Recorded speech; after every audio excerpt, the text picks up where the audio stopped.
Today's game also available for all subscribers via our mobile website. Log on to NFHSnetwork.com from your smartphone or tablet and view live games or replays from anywhere. High school sports fans, you never have to miss another game. Become a subscriber to the NFHS Network to watch live event coverage, game replays, and highlights from high school sporting events from all across the country. Millions of athletes, thousands of games, just one destination. It's NFHSnetwork.com. We are high school. You see a little delay that's happening right now. What's going on is one of the swimmers didn't actually show up for the race. That's Garrett Lade of Kennesaw Mountain, who didn't show, unfortunately. Not sure why not, but he might have shown up now. I'm not sure. It looks like everybody's out there now. Yeah. Well, what they do is if it's not him, they call for the alternate, and the alternate is the person that got 21st. If that person's here, they get to swim. If they're not here, then they go to the second alternate who got 22nd place. In this case, it was Nick Mahoney of North Gwinnett that was in 21st place. Not sure if he is going to be in that B final, and it looks like they just put Nick Mahoney in there. So I think that the officials have made that swap now. You see him stepping up there in lane number 5. And it's just really, this is really tough, but, you know, I'll tell you what, I've seen a lot of alternate swimmers step into this gap and then all of a sudden swim an amazing, amazing swim. And the 500 freestyle is definitely the place you want to try and do that, because you can swim with some guys that are really much faster than you and can show you the speed that you can be. That's the difficult thing about the 500 sometimes, is you don't even know how fast you can be, because you've got 20 links of the pool to regulate your stroke. Key to this event, one of the keys, I'm sure there are multiple keys, but I always see this event and I think to myself that in a way, this is an event where you don't think in the pool.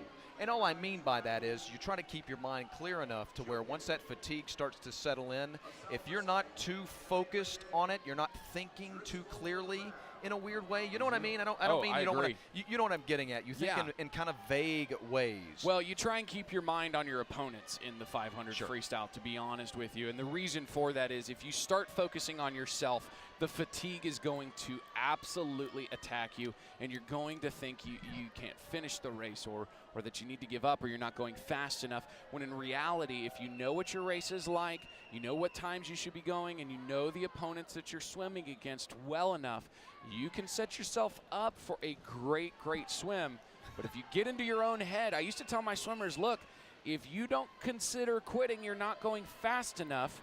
But at the same time, if you're not racing somebody, then you're not racing enough. And it always ended up working out, because they would say, well, I thought, boy, I really want to quit, but I want to beat that guy more. And that was what drove some of these kids, and that's why these swimmers are such competitors, because they love the chase for first place. Well, right now in 5th place, floating between 5th and 6th, is Nick Mahoney, the young man who came in to fill in for Nolan Diaz. The freshman from Centennial, not in this race. Mahoney came in to take his place from North Gwinnett, correct? Correct, a sophomore from North Gwinnett. And I'll tell you what, I've seen this story so many times. He's going to go out. Starting to labor now a bit. A little bit, but I really feel like if that adrenaline hasn't already worn off, he might be able to stay in this race, maybe get himself, up into the 5th or 4th spot, which would be really, really exciting, especially for somebody who didn't really think he was going to swim tonight. Meanwhile, Garrett Lady and Tyler Yun with the lead, or Yuin, if you prefer.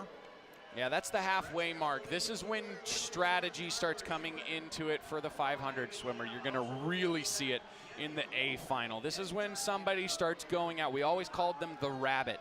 This is when the rabbit starts to take off, and everyone has to decide, do they want to chase the rabbit, or do they want to hang back and see how things play out?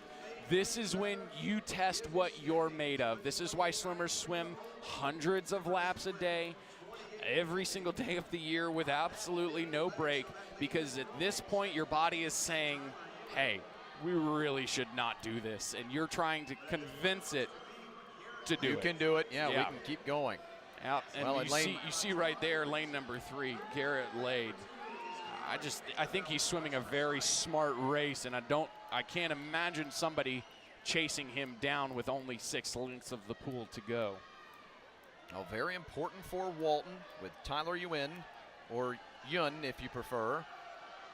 You'll have to pardon us. We did not get the pronunciation before the broadcast today. But a Walton man, and that's my point. There you Alongside Zachary Getty, and that's my other point. Walton battling for a state championship. Yep. They need the points from these two young men, again, no matter if it's the B final or not. Yeah, and Walton really just needs to buckle down, swim smart, don't let anyone else pass you, and at the very least try and track down one guy. You see on your screen, they're in 3rd and 4th right now. They can definitely track down 2nd place, which is in lane 2, but I'll tell you what, Cameron Van de Velde of West Forsyth has been building his last 2 laps. He's decided that he's going to try and track down our top swimmer in this heat. It's kind of like the Tour de France. You have the leader that tries to break away, and then you have the peloton that sends somebody or a group of people after him to try and track him down. The question is, just like the Tour, can they track him down? Van de Velde in lane 2. Last turn.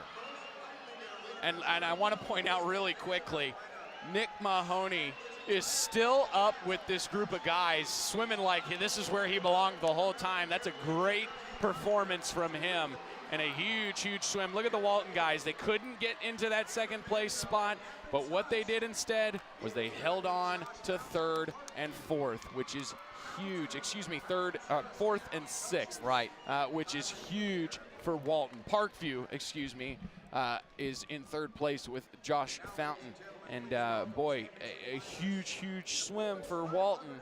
But the question is, with only one swimmer up in the A final and Alpharetta with one up in the A final, is it going to be enough to continue to hold them off? And I don't know. I will tell you right now, Walton really, if they swim smart, they may have themselves a 2nd straight state title. Wonder how much warning Nick Mahoney had before that race. Seconds. Just seconds. Unfortunately for him. So to finish 7th is extremely That's impressive, isn't it? He'll feel it later, unfortunately, but he'll be happy for now. Stephen Lane from Walton going to be in lane 1 of this